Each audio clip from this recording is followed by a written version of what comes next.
vast amount of the land they have for minerals. We need it. And once again, I want to thank all of the people in the Netherlands, incredible.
Oh, hey, everybody joining us at home. Welcome to Rebel Roundup, our daily news and opinion live stream, where we give you raw, unfiltered news items of the day, provide some commentary, and also give our audience an opportunity to engage with us directly through a few different ways. I am hosting and filling in today for our regular host, Chief Editor Sheila Gunn-Reid. I'm Tamara Ugolini, and I'm joined today by our regular Rebel correspondent and friend, Lise Merle from Saskatchewan. How are you doing over there, Lise? Well, hello, my darling Tamara Ugolini. I'm doing great. It is a beautiful day in Saskatchewan. And yes, our beloved Sheila Gunn-Reid is taking some well-deserved time away from the show today. So I'm Yes. just so delighted, though, to be here with you. And we have a jam-packed, action-packed show As always. for our viewers today. Yeah, well, the news never stops, and neither do we at Rebel News. So it's great to No. be here with you, doll. Yeah, they say the wheels of justice are slow turning and the wheels of news and media are fast turning. So fast that oftentimes I'm like, I'm in this business and I can't even keep up. But today we're going to talk about the Convoy lawsuit, you know, with all the people who were extremely triggered by phantom honking. We'll get an update from that. Liberals' 25% immigrant labor goal, and Carney's NATO spending and some revised targets.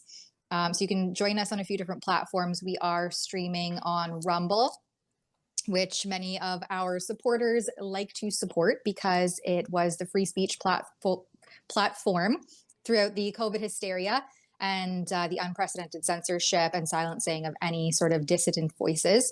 So you can give us what's called a Rumble rant over there. And so that's through a $5 or more donation. We will read your Rumble rant here live on air. And it's a great way for us to get some feedback from our viewers, hear from you directly, and of course, have your voice heard and shared on a larger platform on YouTube, where we have been remonetized. And I won't say anything further because I don't want to jinx it. But you can give us a super chat, or if you're tuning in after the fact, a super thanks. So again, $5 or more, and we will read your comment on air. And I believe we are also streaming on X. So without further ado, I think we'll hit right into the Carney topic, because so as our fairly newly minted prime minister, hailed himself as a liberal outsider when really he's been on the inside this entire time. He is now saying that Canada will be able to meet new NATO spending targets, and we will do that apparently by developing critical minerals, something that people have been saying for, well, probably decades. Remove the bureaucracy, get the red tape out of the way. We have a vast array of minerals and resources to drive and develop from. So let's get into them. But anyway, NATO has asked basically for its members to commit even higher defense spendings, and given the global political situation, I can see why. But previously it had been 2%, and now it's being requested that we boost that spending up to 5%. So Mark Carney just said at the annual Leaders Summit that happened in the Netherlands that he's going to utilize our critical minerals by doing so. But I wanted to point out a fun little tweet, or post, I should say, that was in response to, so this originally comes from the National Post, that Carney will develop critical minerals to pay for our NATO defense spending. And Friends of Science, bless their little hearts, they said, yeah, in 18 years, Carney at that point will be 78 years old, because the average lead time for mining and to get them off the ground and to start them is 18 years. Right. And that's based on, it's a very long and complicated process. Yeah, these aren't projects that can turn over overnight. right. We're not turning new mines over on a dime. This takes years of development to even attempt to break ground. And we have the liberals with all of their, climate alarmism and red tape standing in the way. That, I mean, he's committing us to billions of dollars in new spending when we potentially won't even reap the benefits of that for another, decade or two. This, as somebody who claims to be a banker, you would think you would have the wherewithal to recognize that. Well, and I just wonder if the provinces have been consulted, because as it pertains to critical minerals, all critical minerals under the ground in Canada are natural resources, and natural resources are firmly in the purview of the provinces. The natural resources that are underground in any given province are the property of that province. So have the provinces signed on? Are the people or the residents of the provinces okay with their natural resources? These are resources that should benefit the people of the individual provinces. Are people okay with their resources being mined and exploited to benefit NATO? Or would they rather their natural resources be developed and sold and then benefit the people of the individual provinces? Because I know that coming from a very, very resource-rich province, Saskatchewan, we are absolutely full of uranium. We are absolutely full of potash and critical minerals that the world needs right now. Are we okay with exploiting all of those resources and then just giving all the money to NATO? Like, is this going to be a net benefit for the provinces? And I'm not sure that question is being asked or answered by the federal government. Well, he kind of loosely, in a roundabout way, which is typical political speak, address some of that. And so in this, and I have it pulled up as, the CTV News article, that about, I don't know, I'm going to say about a third of the way down in the article, Carney says that some of this spending counts toward the 5%. So this is NATO wants Canada to commit $150 billion this year, which would be 5% of Canada's GDP, whereas last year we spent $41 billion on defense. And Carney says that some of the spending for that counts towards the 5%. In fact, a lot of it would count toward that 5% because of infrastructure spending. It's ports and railroads and other ways to get these minerals out. So he's like selling it to Canadians as though we'll help by developing the infrastructure at the same time as we extract these minerals and then use it to fund NATO defense targets. He says that's something that benefits the Canadian economy, but is also side part of our new NATO responsibilities. So he's trying to quell those concerns right out of the gate, it seems. Let's, do we have a video of Mark Carney talking about this that we want to Yes, watch? of course we do.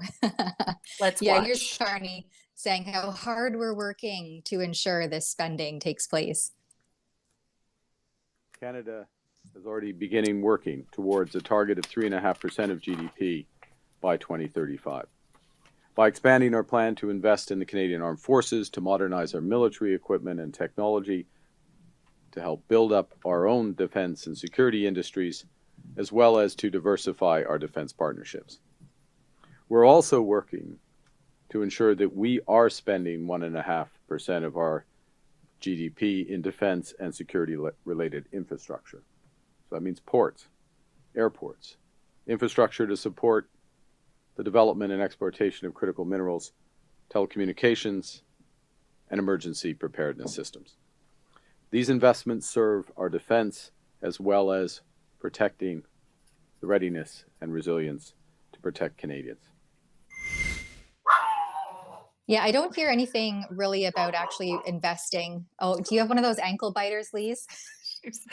I thought she was out of the room. I'm so sorry, guys. Meet Thunder. Meet Thunder, the barkiest dog on planet Earth. That is a fitting name. Fitting name.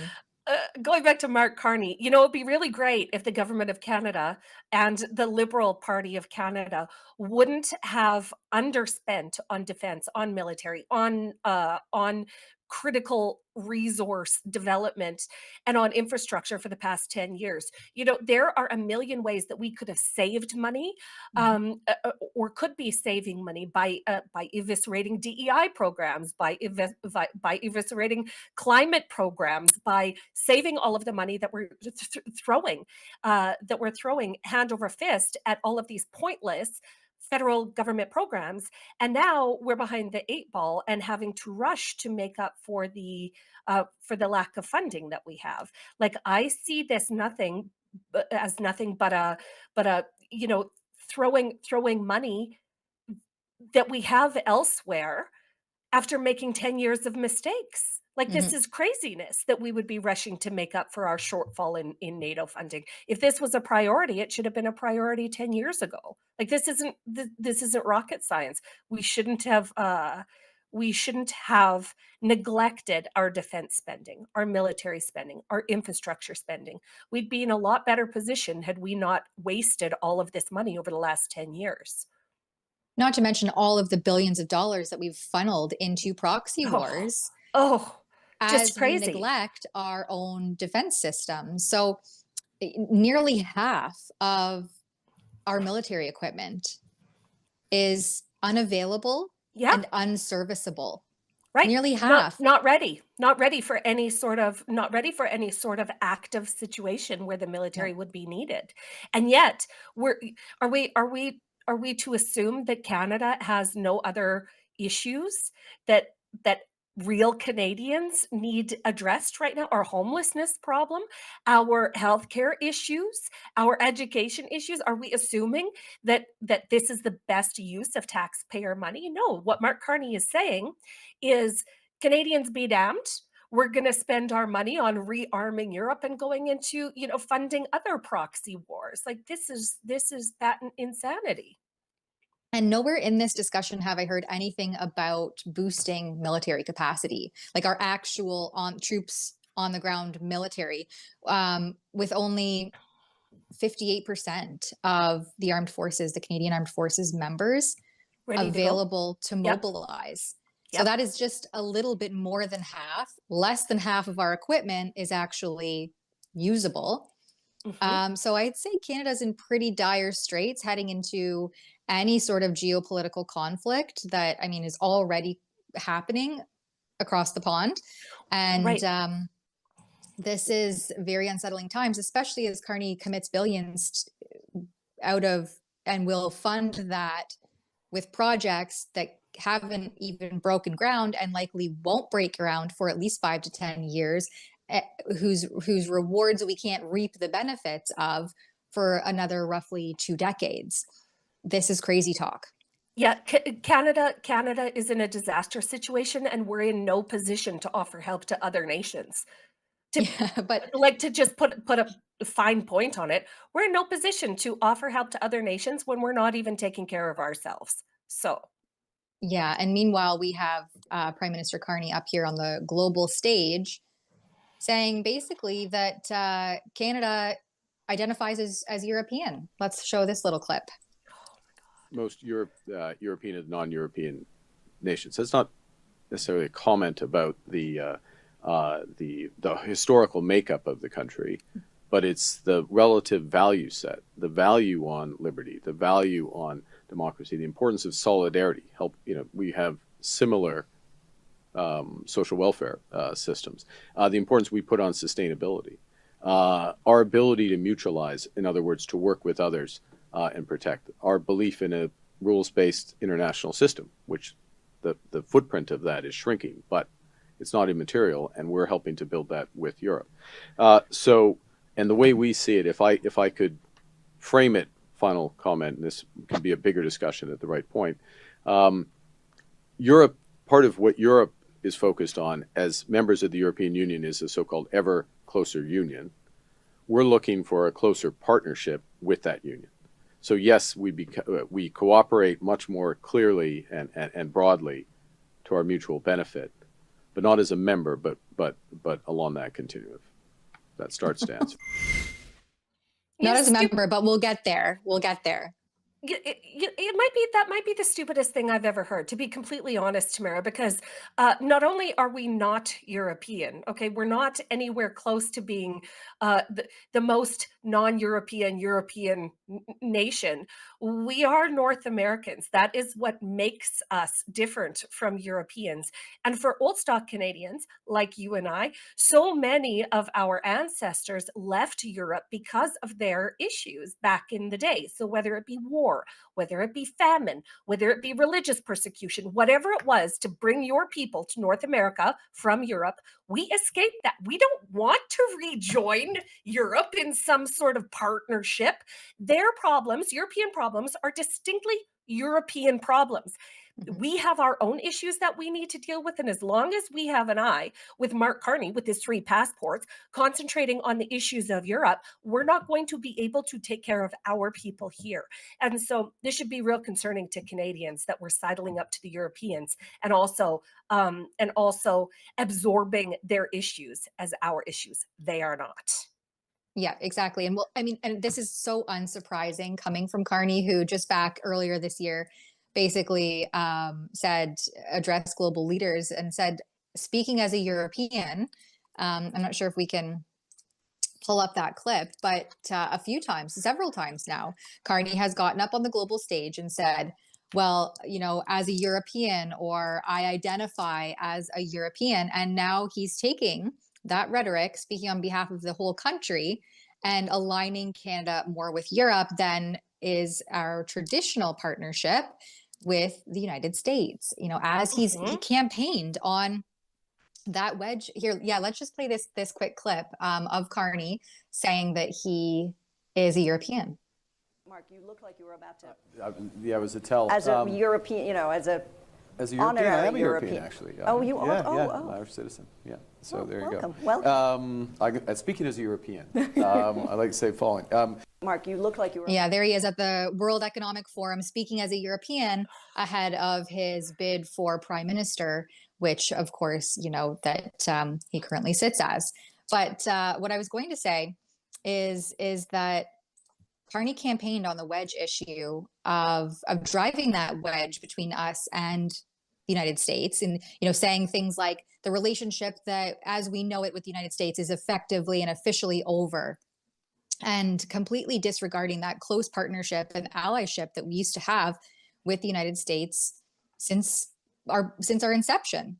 And geographically speaking, it would make most logical sense that we would continue to have that strong tie and that mutual kind of defense agreement in place, instead of relying on Europeans for, especially again from a geographical standpoint, it doesn't make any sense. And ideologically, I would say that many Canadians are more aligned with the United States than they are Oh, the European with Union. without question, we have Yeah. culture, we have language, we have history together. Who are we more closely aligned to? Of course, it's the United States of America. And yet we have this guy who's in bed, literally and figuratively, with the Europeans, dragging us into a cultural situation that I'm not sure Canadians would be comfortable with.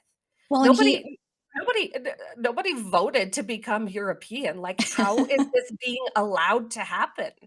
especially as Trump's rhetoric with Canada becoming the 51st state and all of this Carney's response was, Canada's sovereign and we will never become the 51st state. There are some things that just aren't for sale. And now whatever happened to Canada as a sovereign nation, if we're just going to be included just unofficially with the European Union under his leadership? I mean, all of that now just goes out the window, I guess, because Mark Carney said so. Yeah, yep. And this is a real concern for Canada. It should be. It should be. We should not be dragged into European issues, European conflicts, or European shortfalls. Because as we know, Europe has gone through a couple of the same decade as Canada has, with their far left extremist governments. And do we want to follow in the footsteps of Great Britain, for instance, that is imprisoning people for social media posts, that is being overtaken by mass migration, that has seen corruption, the likes that the world has never ever seen? Do we want to follow? Like, are those the best arbiters of Western society? I would argue not. I would argue the United States, with its defense mechanisms and with its culture, is much more closely aligned to Canada than Europe ever will be. Well, and it seems like that's the disconnect between the people and the government. The government wants this, as Carney was said, and I think it was just, you guys discussed it on the live stream yesterday, the New World Order. And that is all those things. That's the censorship. That's the world government. And it means an erosion of democracy, an erosion of hearing from the people and their voices. And so you need the censorship, you need the mass migration, and you need the government to tell you and dictate what you can and cannot do. And yet we have the people who are saying, no, we don't want any of these things.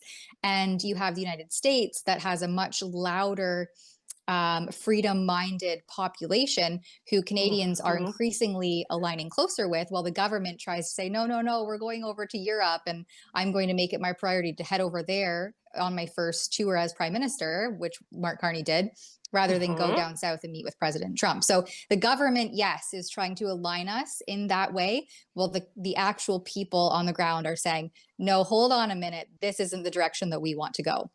Yeah, well, I do not want foreign elitists to be able to dictate what we do here in Canada, and nor do any of us.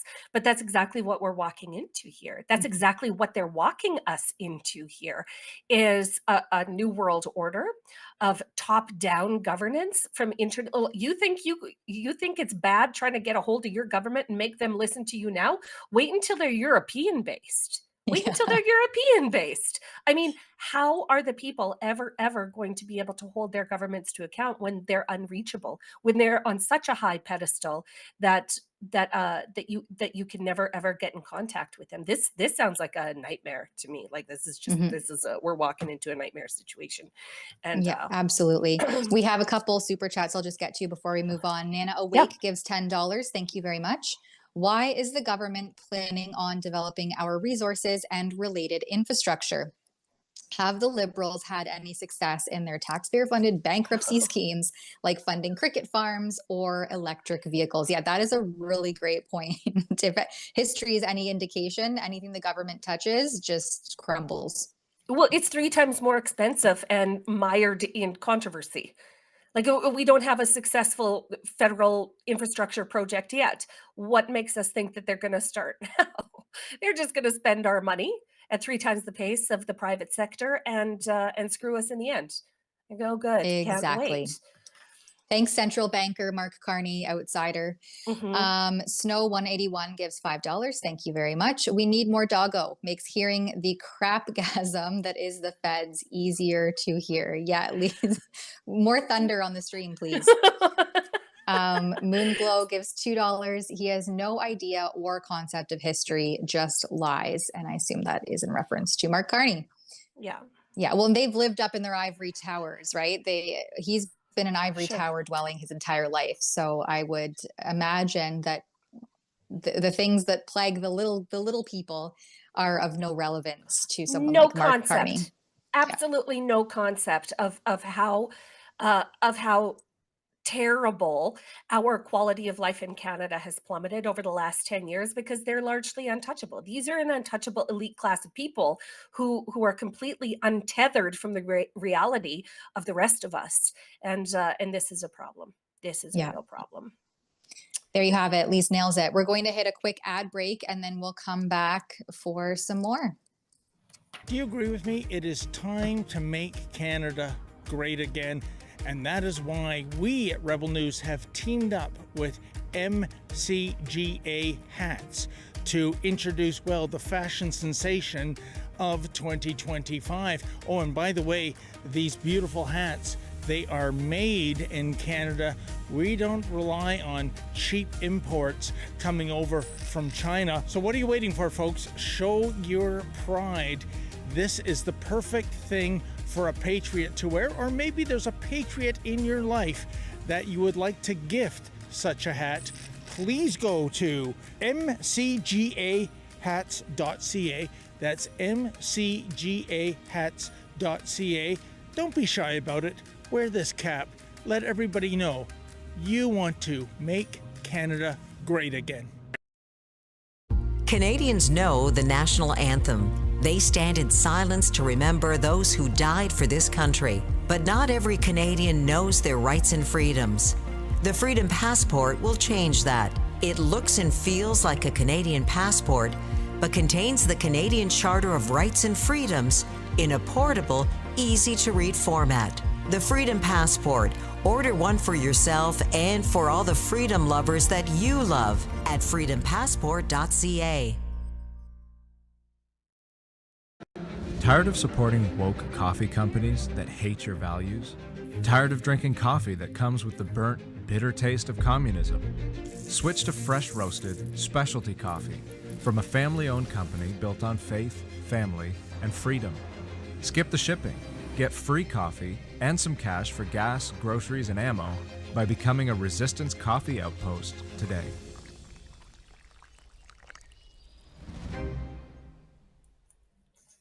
All right, so next up we have a post here from yesterday from CSIS, Canada's Security Intelligence, that despite increased public awareness of foreign interference and espionage activities in Canada, hostile states continued advancing their interests in ways that are injurious to Canada in 2024. And so this comes from the CSIS public report. Of course, it's based from last year, just published. And I just wanted to pull and highlight from that report. It's kind of expanding on what they wrote there. So in 2024, and maybe I just have to share this link here so that we can pull it up on the screen. Sorry, just give me a moment to organize myself. That's okay. All right.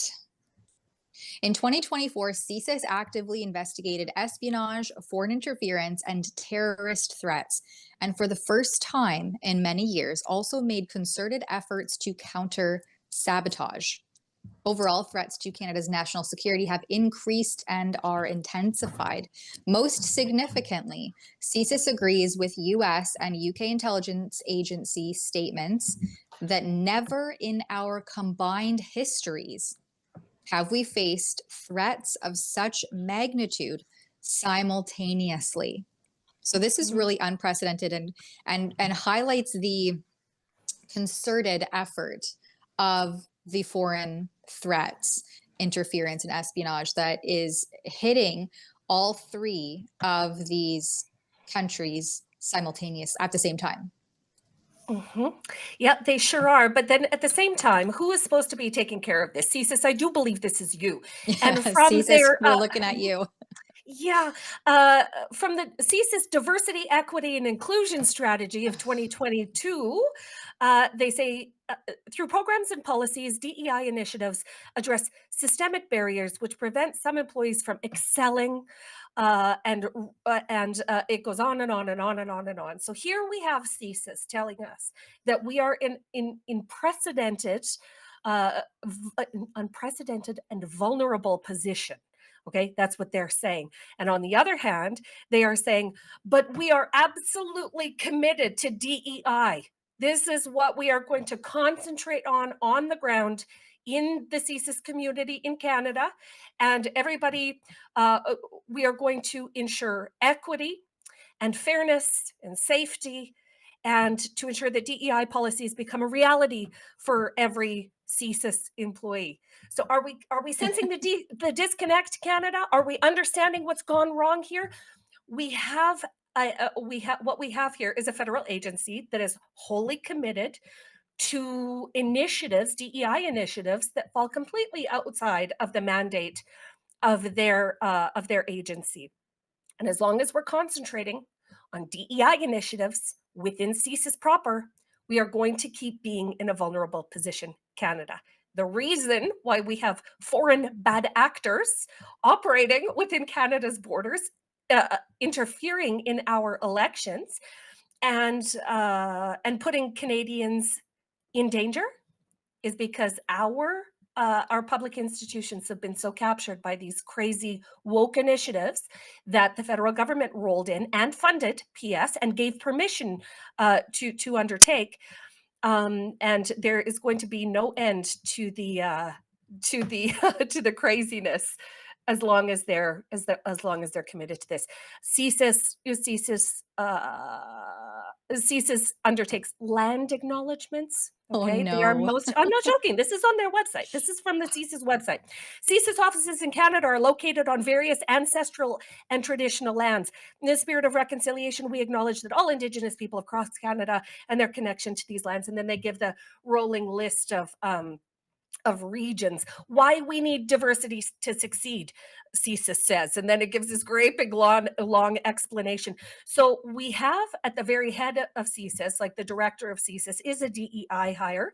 And what they're telling us is nothing could be worse. Canada is in an extraordinarily vulnerable position and everything is on fire and burning. Well, I wonder why. Yeah, that's a really great point. And I think that Canada has been vulnerable for a long time, and we've seen that continued erosion over the last 10 years of liberal rule and reign of terror. And as evidenced by those ridiculous policies that hire people based on their self-identifying self-ID politics rather than the actual merits of who's best for the job, and no matter what their skin color may be. And so now we're at a point where we're no longer actually just vulnerable, that these are real, instituted, implemented threats that need to be immediately addressed. I mean, or worse. And so we've left that vulnerability open for the better part of 10 years, a decade, maybe even longer.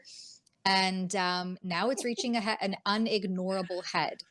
Yep. So well, how can you pay attention or concentrate on hostile foreign actors within the country and outside the country when you are dedicated to, and I quote, creating a safe and inclusive work environment where values of DEI are embraced. Serve as a role model by encouraging employee participation in DEI initiatives. Support employees who are victims of discrimination, harassment, and disrespectful behaviors. This is what our Canadian Intelligence Agency says is their priority. Not keeping a thumb on the bad guys, but protecting employees from disrespectful behaviors. Well, and it also Oh my God. prioritizes the hiring of people from these very states Sure. that are being Sure. flagged by our Oh. security intelligence as interferers in our democracy. So what is it going to be here? Exactly that. They've been 2007 marked the inception of CSIS's first DEI committee. So they've been at this, okay? They've been at the DEI crazy train since 2007, and now you're telling us in 2024, 2025 that things are awful, and nobody is able to do that. Everybody is stressed. Nobody's able to do. And P.S. the bad guys are running roughshod over the country. Well, no kidding. No kidding. Who would have Just thought? wild. Who would have Just thought wild. we would be Except here? for all of us. I mean, Except for all of us. All right. of the normals who are saying, we don't want our intelligence agencies to be focused on DEI. We want you to get the bad guys and keep them out of the country. Make sure that we have fair elections and make sure that they don't influence what the rest of us normal people want for the country. We want you guys to keep us safe. And here comes CSIS with their DEI committees. Like, my God, just like stop. Like send the meteor. Just send it. Oh. Meanwhile, we also have the Canadian Border Agency, so another failed federal agency that prioritizes DEI hires and really loves having drag events. There's been multiple footage releases over the last few years during this Pride season that we all are so joyously forced to partake in. Oh, where shame you season. have Canada Border Service agents getting lap dances from drag queens. But anyway, I digress. CBSA, this comes from the Globe and Mail, is now investigating whether suspected senior Iranian officials were allowed entry into Canada. I mean, you don't say. Canadian border authorities say they're investigating or taking enforcement action in 66 cases involving suspected senior Iranian officials who may have been allowed into Canada despite a law. Of course, there's a law that has not been upheld that bars them from entering the country or remaining in it. And so of those 66, they say that 20 have been identified as inadmissible. And then the rest of them, I think, are just kind of expected to leave based on good faith. Okay. Okay.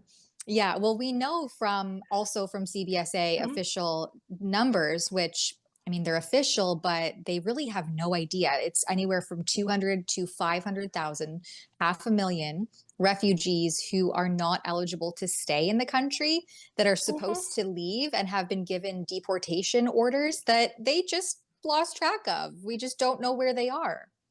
Yep. But when we, not to sound too much like a broken record, but when the CBSA, this is a quote, welcomes applications from all equity and diversity groups and takes concrete actions to end racism and discrimination by embedding equality into our culture, programs, and policies, what do you think is going to happen?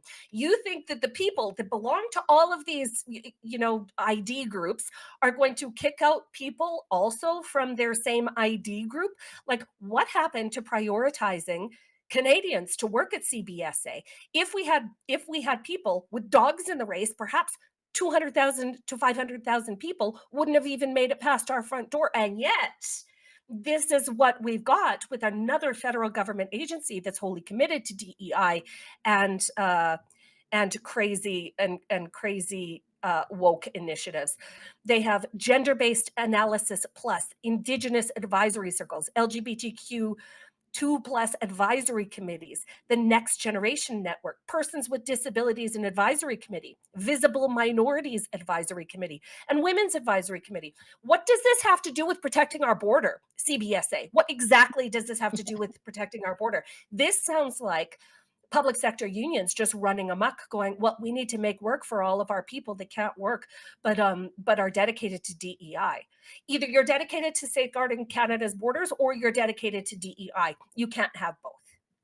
Well, and it says join a team that listens. I'd like to join the team that's like the voice of reason and rational, logical thinking. Like, do we have one of those? Is there anybody out there at the CBSA that has a logic, rational thinking group or board? Common Because sense. I'd like to be part of it. Yeah.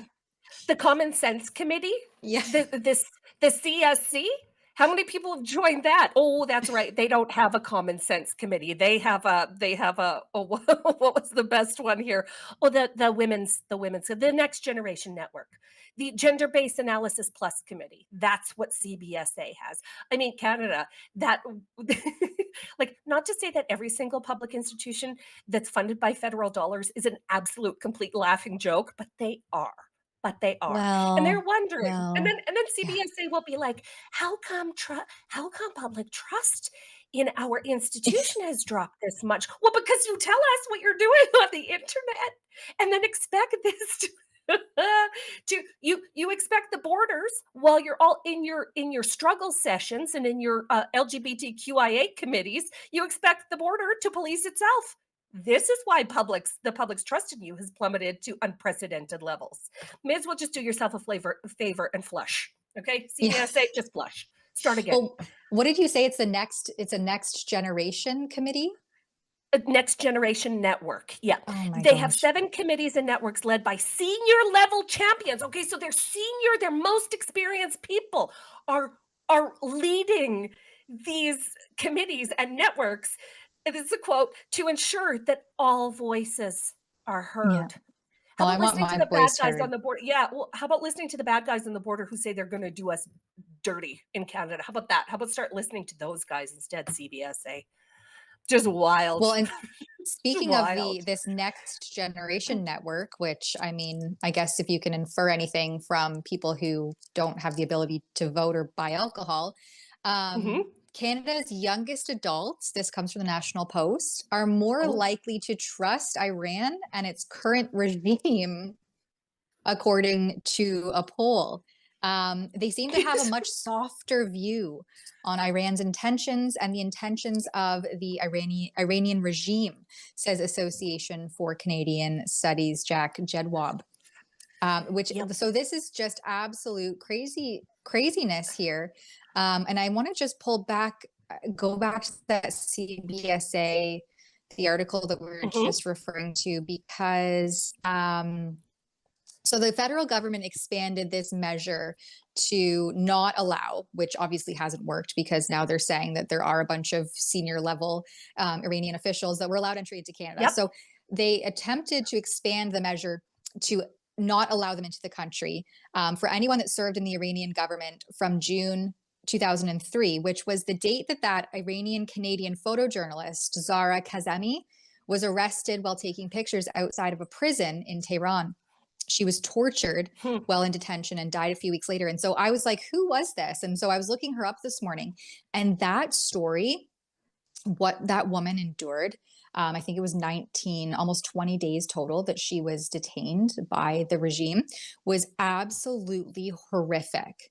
And for us to have young Canadians more likely to trust this same regime is absolutely a failure of our education system to Oh. teach history and what actually happens in these countries.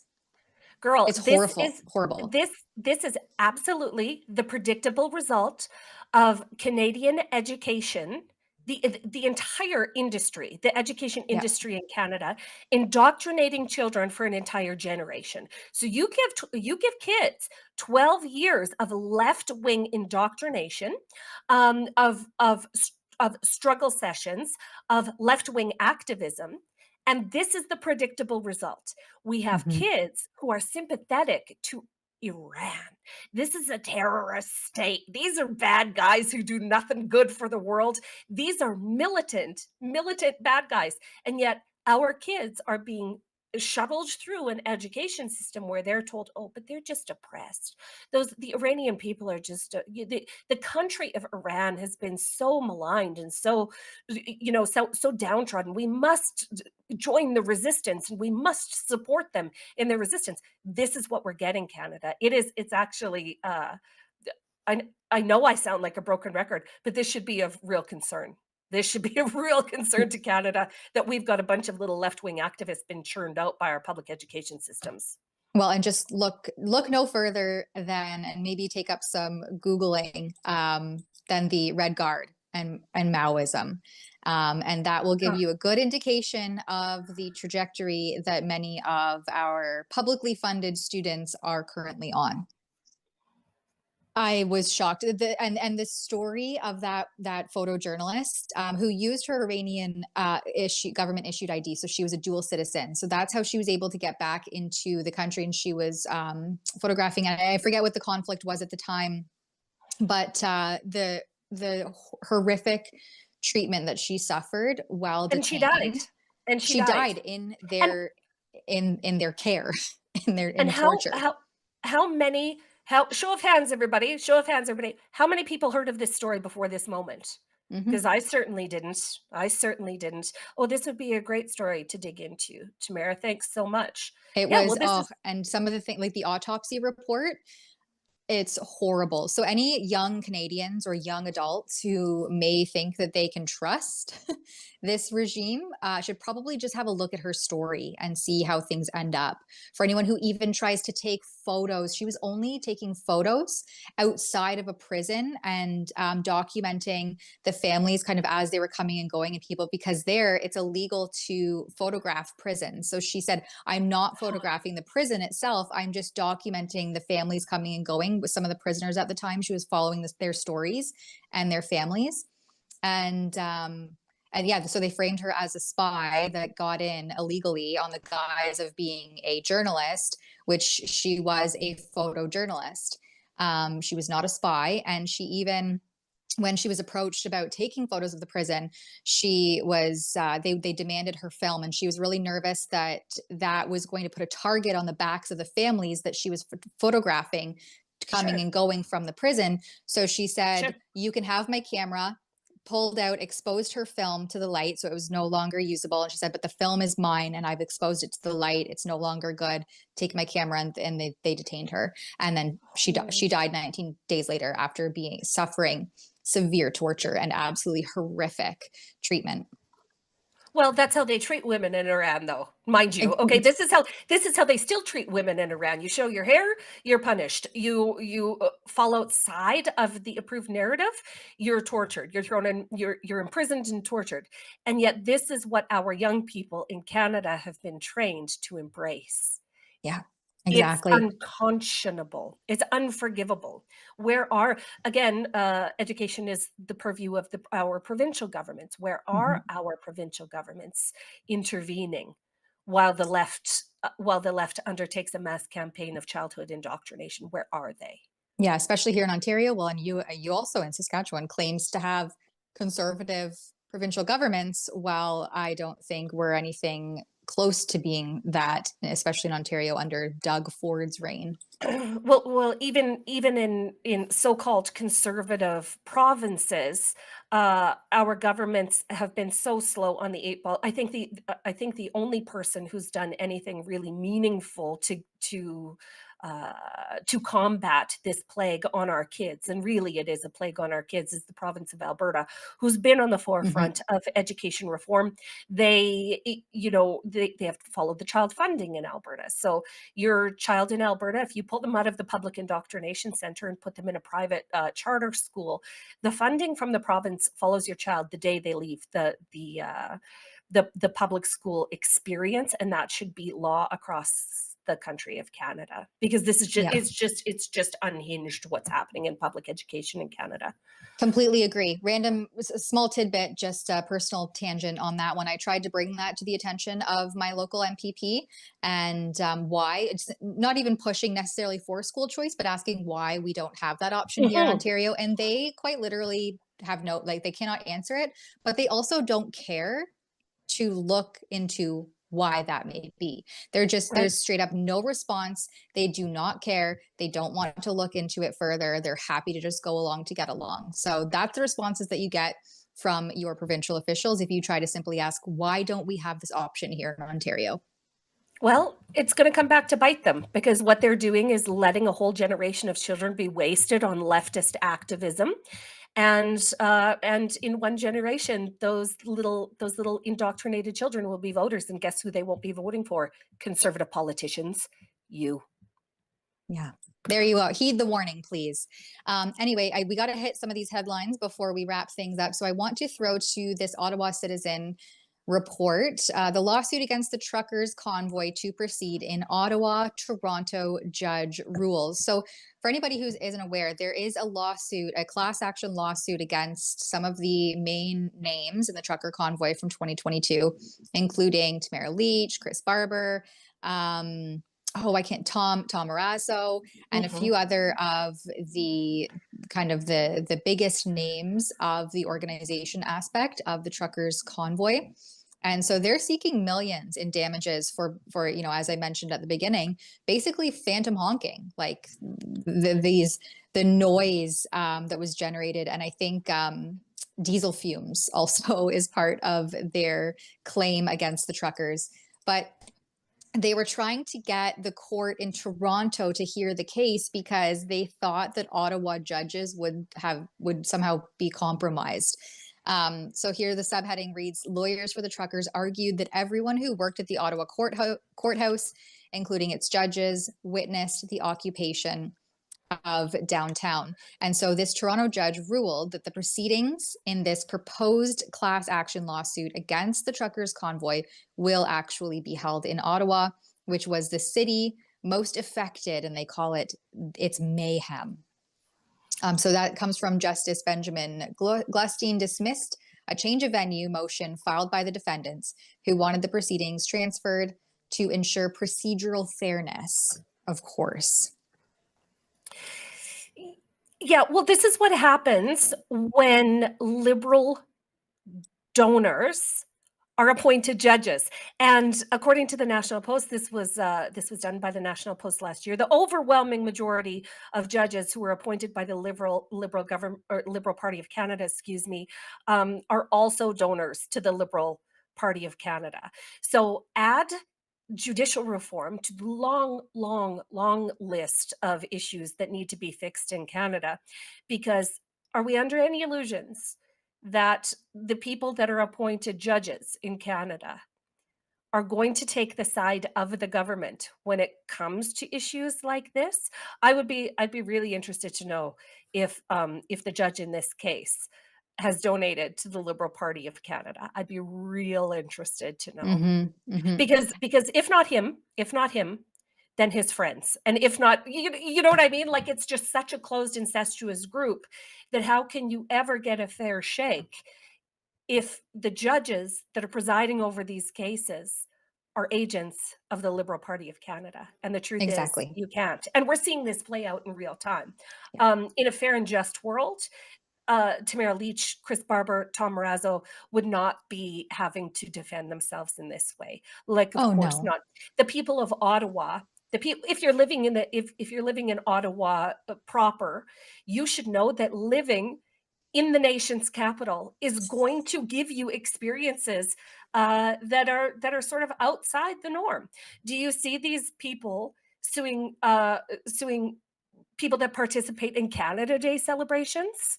No, you don't. And yet Canada Day celebrations would upset the downtown Ottawa area for at least the amount of time as the Freedom Convoy did. And it's just crazy that this is still being wielded against our freedom fighters from the West. Just crazy. This is the laptop class taking taking a stand against protesters in our nation's capital, quite literally the place where you go to protest government overreach, which is exactly what the truckers were doing. And this class action is seeking damages for personal harm, financial loss, Personal harm. experienced by residents, businesses, and workers in downtown during the noisy, disruptive protest in February 2022. I'm sorry, but what about all the personal harm and financial losses that the people suffered In at COVID. the hands of public health diktats? Forced closures of your business, forced restrictions of social gatherings.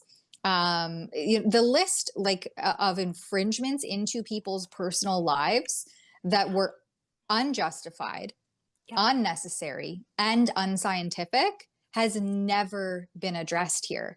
So where's the class action seeking damages for all of that? That's what I'd like to know. Well, sure, and especially since since it was deemed the invocation of the Emergencies Act, deemed a violation of charter rights in Canada. How is this lawsuit being allowed to go forward? So it hasn't actually yet, and sorry if I made that mistake, but it is still only, and it's 3 years later. So like, what is going on? Get your stuff together. It's a proposed class action. It has yet to be certified, which is a necessary step for it to proceed. And if it does go ahead, the lawsuit naturally promises to be complex. So I think this was like a way for them to try to get that certification happening faster, because as I said, it's been 3 years in the making now. Your lawsuit still isn't even certified. They were trying to get it changed over to Toronto. The Toronto judge said, nope, send it back to Ottawa. And so now here they are back, to 2 steps forward, or 1 step forward, 2 steps back. Like, get yourself together here, guys, and proceed with the lawsuit or drop it. I suppose my point was, why hasn't this thing been thrown out? Why hasn't it stopped and been thrown out? I think they worry that it will be. That's why it hasn't been certified yet, because they're like, oh, wait, as the law, the judicial starts to shift, and you see some of these people winning their cases and things being thrown out, and some of this stuff ruled as being unconstitutional, unjustified, they're probably reeling now, going, oh, wait a minute, do we even have a leg to stand on anymore? Well, they know the answer to that, don't they? They know the answer to that. We're just going to waste a couple million trying to figure it out. No big deal. Sure, why not? Clog up our judicial system with another frivolous thing. Even more so than it already is. I'm just going to hit a couple of these super chats. We have Sweet One Lou 1968 gives $10. Thanks very much. So tired of liberal doublespeak. Say one thing, do opposite. Everything they address gets absolutely worse. Alberta referendum, vote yes. Oh, buddy, yeah. Yes, buddy, yeah. I think that'll be a strong precedent to set what is happening in Alberta. We have JP Power gives $10. The leftist policy making me cringe most is this nonsense of putting food in kids' bellies. Ew, school food programs are communism. In Canada, we don't have extreme poverty like other places. Shame. Correction, though, we used to not have extreme poverty like other places, but after 10 years of liberal destruction, we're there.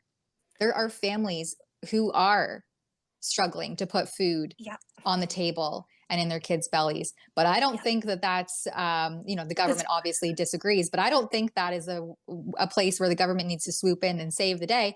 No, you can just deal with your failed policies and spending sprees, rein it all in, and let Canadians make money again.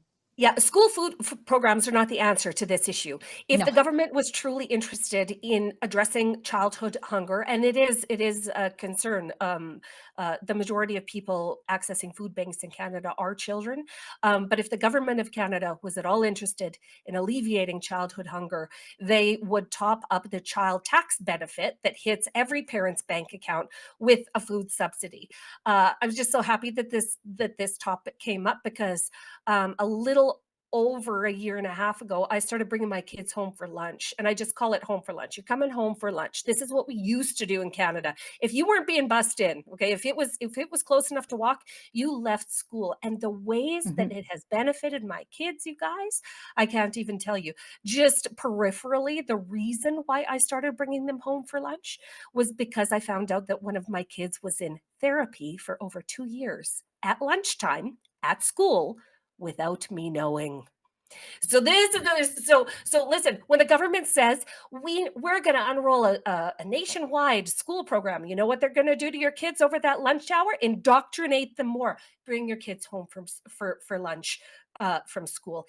They do better for the break. They do better with a little bit of exercise, and you can check in with them midday. So that is my advice to all Canadian parents. Well, and what kind of food are they feeding these kids? Is it just cheap gruel and grit? Like, well, I the don't same want meals, it. the same meals that they feed prisoners, Tamara. Yeah, You want your yeah. kids to eat prison food? By all means, sign them up for lunch at school. But if you want your kids to do better, and if you want to spend honestly quality time with your kids, check in with them during the day, have a midday check-in, bring them home for lunch. You can start out by taking them out for lunch once a week. That's something else that we do. 3 of them have to stay home while I take one of them out for a special one-on-one lunch.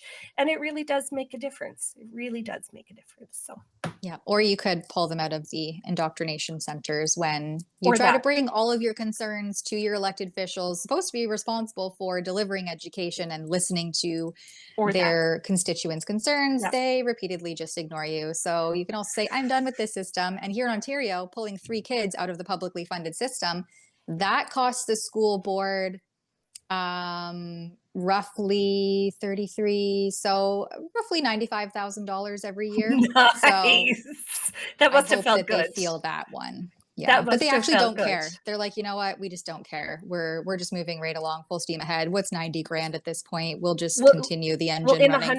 In the hundreds of millions, it doesn't make a drop in the bucket. But if provinces opened up education for parental choice in education, you would see a mass exodus out of public education, unlike anything else. And they would have to change what they were doing.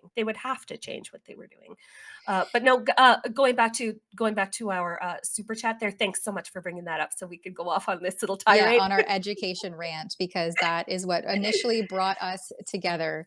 Yes, ma'am. Unacceptable Fringe also gives $10. Has anyone noticed all political YouTube channels have taken a view hit ever since the day CBC had Real Talk Politics removed from the platform? Government censorship already without the Harms Act. Yeah, I haven't noticed myself, but I mean, government censorship, they're working hand in hand with Google, ABC. With big tech, sure. YouTube. Big tech, big government, big indoctrination. It's all working together on the censorship, strategy, I guess. I haven't noticed that either, but now that you've said that, I'll pay attention. Thanks so much for the heads up. They've definitely loosened the noose, so to speak. But it's, nothing's in place to prevent it from happening again, right? You can now question a little bit the safe and effective narrative. You can say certain things depending on how you word them. YouTube completely scrapped its DEI policy. So you can criticize gender theory and these sorts of things kind of at the same time that the Tavistock Clinic in the UK was being shut down. So, they have loosened the guidelines and loosened the noose, but the misinformation mongers are all still alive and well. And, they're only waiting for the next time to be able to tighten that one back up again. Yeah. Cancel culture is alive and well in Canada, whereas I think that its grip is loosened in the United States. But my friend Melanie Bennett, who is a researcher in Ontario, who works for Juno News, exposed the Waterloo District School Division of giving teacher training that described family as harmful. Okay, can you imagine your school division describing you parents as harmful to your own kids? So she exposed this, and next thing you know, her Twitter account got blitzed. Well, it maybe the Waterloo School Division had something to say to the government of Canada that then got in touch with X, or who knows how that works. But anyway, they put I want to say what they did was claim copyright. So she published the slides or whatever teacher training she got her hands on, and they claimed copyright and then blitzed her account. So the censorship, and PS, I think she's still fighting to get that back. So everybody, please pray for our friend Melanie Bennett, who does wonderful, wonderful research. She works for Juno News, but the censorship mechanism is alive and well in Canada. That's not a new tactic by the Waterloo Catholic District School Board, by the way. Is that right? They tried to do that to another another dad I've interviewed about all the gender nonsense and especially the inappropriate books they have in their libraries for children, depicting pretty how can I word this again? Here's safe on YouTube. Well, depicting pretty detailed acts of various adults in varying positions. Right. In their school library in full view of very young children. And they tried to do a similar thing to him. I don't think they got away with it because of if something was blurred or anyway, I'd have to go back and revisit how exactly they didn't quite snag him on the copyright thing. But that is not a new tactic that they've used there, if that's what actually happened. Wild. So I would love to chat with her more about that. Like zero transparency in education in Canada, zero transparency. What these public educators want is what they get. And there is no end to the devious nature of the way that they work. There just isn't. Like it is absolutely crazy. Canada, if you knew what was happening behind the scenes in public education in Canada, you would lose your minds. It's gross. And yet this is where we find ourselves. So. All right, hitting our last headliner here, we have Ottawa setting targets to keep the Canada labor force 25% immigrant. This comes from Immigration, Refugees and Citizenship Canada, where they're instructed to ensure that 1/4 of the labor force is made up of immigrants and refugees. This comes from the National Post. You can see there's a screenshot here of the department result indicators. And so their target is 25% or more, just casually, maybe more, of the Canadian labor force must be made up of immigrants and refugees. And so this is in the middle of, Canada being in, as they put it here in the article, in a labor crunch. And now you have the government unveiling these new targets to keep at least 1/4 of our country's force filled by immigrants. It's contained in this new departmental plan that was released last week. And it's a reduction, apparently, from the extreme highs charted in the immediate aftermath of the COVID pandemic, right? Because it was just a free-for-all then. You could just do whatever the heck you wanted, except for meet your friends outside to have a coffee. It still fixes Canada to a labor market comprised of historically high rates of immigrant and refugee workers. I mean, I guess I would be delighted if only 25% of our labor force was refugees and new immigrants. Okay, delighted. And yet, Canadian youth are unable to find jobs, entry-level jobs, because they are all being taken up by immigrants and refugees. I would be delighted with only 25%, but like you said, that's just the bare minimum. If you have eyeballs, okay, and can look around you, you will understand that a great many more than 25% of our labor force is being, especially for entry-level jobs, first jobs that would help you get your feet wet. These are taken up by unskilled immigrants and refugees to the country when those jobs belong and should have first right of refusal to Canadians first. So how about that? How about if we put a rule in where Canadians can be like, meh, we put this out for public tender and no single Canadian applied for it. So then it's going to go to the refugee and immigrant pool. But we don't have a government that would stand up for us. And there are job and companies that do have to do that, but they put the wages so low that no Canadian who has skill or who has an education or who sees how much you need to make to get by in today's economy would apply for that job. So they do things in a sneaky way to make sure that they don't hire Canadians and they can go for the lower paid unskilled laborer. Well, then add in the temporary foreign worker grants that businesses get. So it costs them more money to employ actual Canadians than it does to employ refugees or immigrants. So of course they're going to hire those people first. They're getting a kickback from the government to do it. That program has to get scrapped in its entirety. And I would venture to say that we should be boycotting every company that takes advantage of that program, after we've seen how disastrous it's been to the Canadian jobs numbers. Absolutely. And I do like that the National Post points out here, it's about halfway through the article, that the unemployment rate and the growth of unemployment has been most noticeable for Canadians under the age of 25, right? Yes. These are kids just coming out of school, just getting started, just coming into the labor force in a more full-time capacity after completing school. Many of whom are facing a summer job market that is one of the worst on record. Ever. Youth unemployment is sitting at 11.2%. And aside from COVID lockdowns, that's the highest it's been since the mid 90s. Yep. And typically by the age of 25, you have between 5 and 10 years of work experience under your belt, whether it be part-time in high school or just after high school with a couple of gigs, side gigs. Well, young Canadians don't have that opportunity in today's job climate in Canada because all of their jobs have been taken up by immigrants and refugees, courtesy of the government of Canada.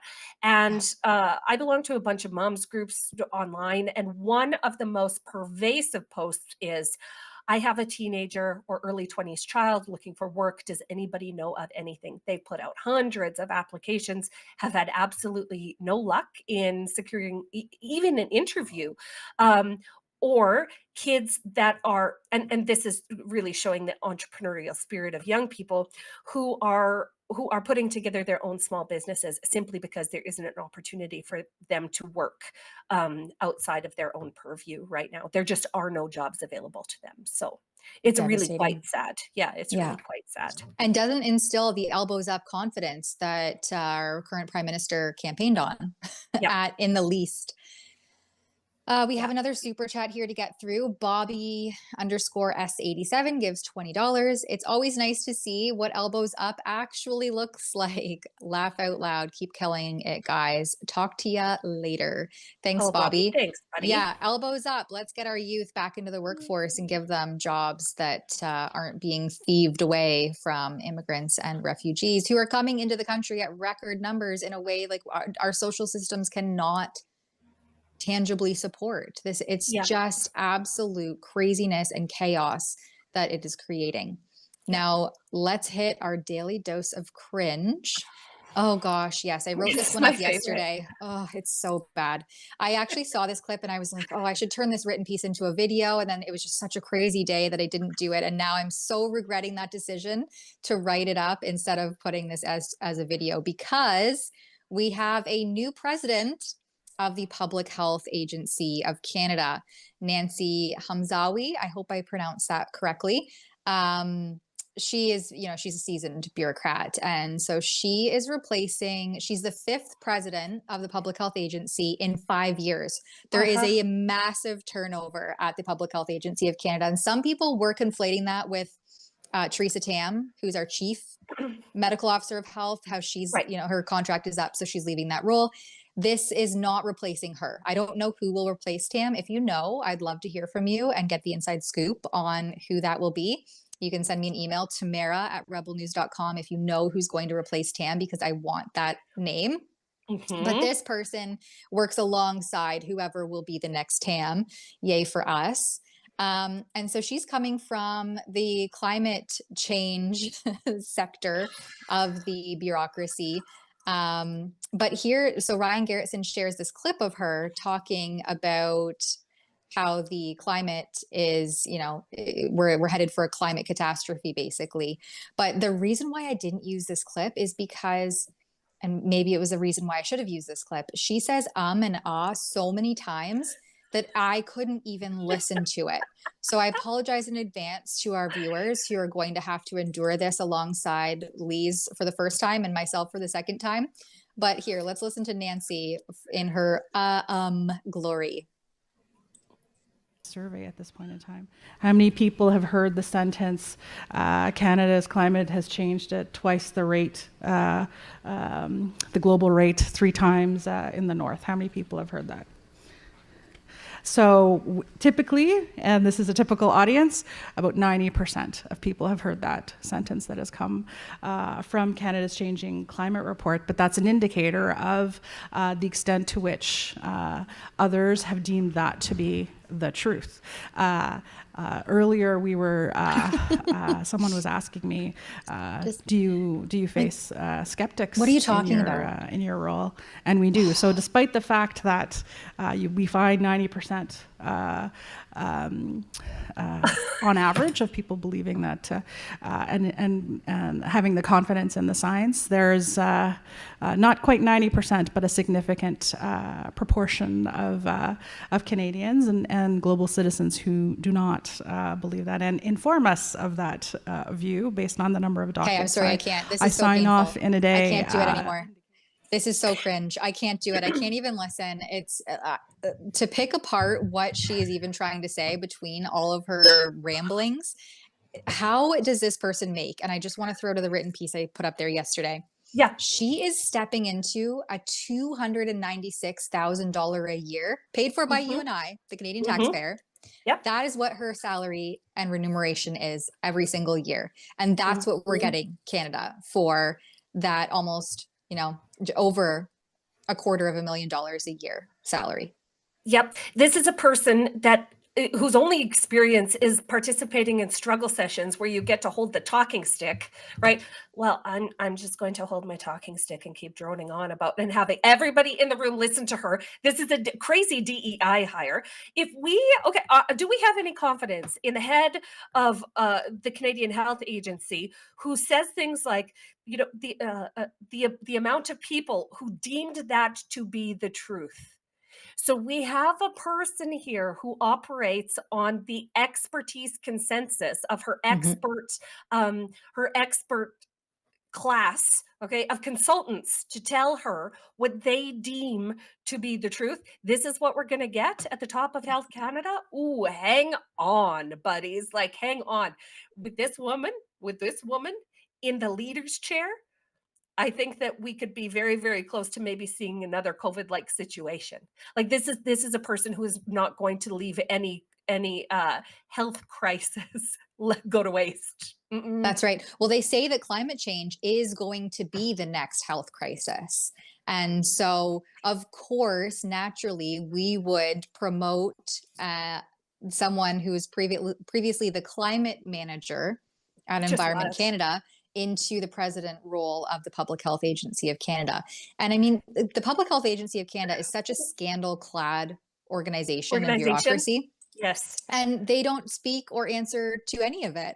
There's no transparency at the Public Health Agency of Canada. There's no answering to things like what actually happened at the Winnipeg lab, biolab, when the Chinese spies were frog marched out of there in 2021 after sharing secrets and pathogens with the Chinese Republic. But FedExing pathogens out of the Winnipeg biolab to the Wuhan lab, and they're like, "There's nothing to see here. We didn't know.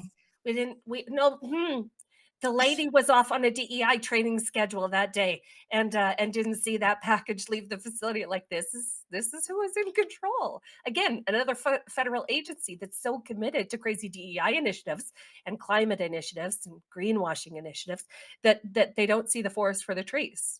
I mean, welcome. Welcome. Yeah, welcome to Canada. Just come on in. You can get all of our jobs. The companies will be subsidized to hire you, and have a look at our manager of public health because she looks really healthy. Anyway, okay. Well, I think that concludes our Wednesday stream. Thanks everybody for joining in and for giving us some super chats and super thanks and rumble rants and all of the things. Everybody behind the scenes who make sure that the stream runs smoothly. And of course, Elise for joining. It's always fun to chat, go off on little rants. We'll be back here, myself and someone else, a rotating cast of hosts tomorrow from 1 to 2 p.m. Eastern. So come back then.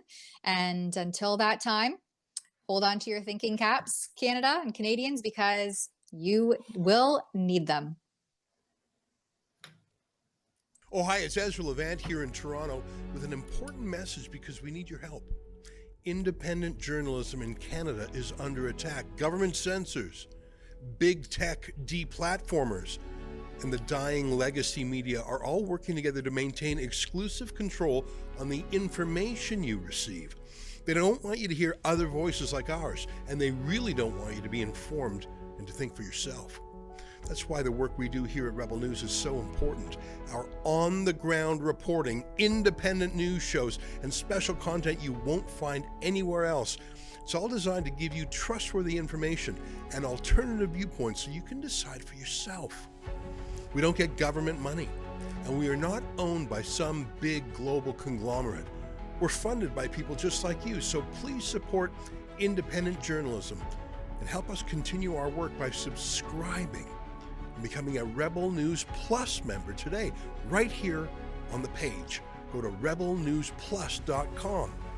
Members get instant access to all of our shows, invitations to exclusive events, and access to our premium content like live event footage and documentaries you won't see anywhere else. Only Rebel News Plus members can join the conversation by participating in the comments section of our new website. That way you can have your say too. More than anything, though, you'll be able to take pride in supporting real, honest journalism, and you'll help our talented team continue to do the work to push back on the establishment. We really can use your help. We need it, in fact. So thank you, and enjoy Rebel News Plus.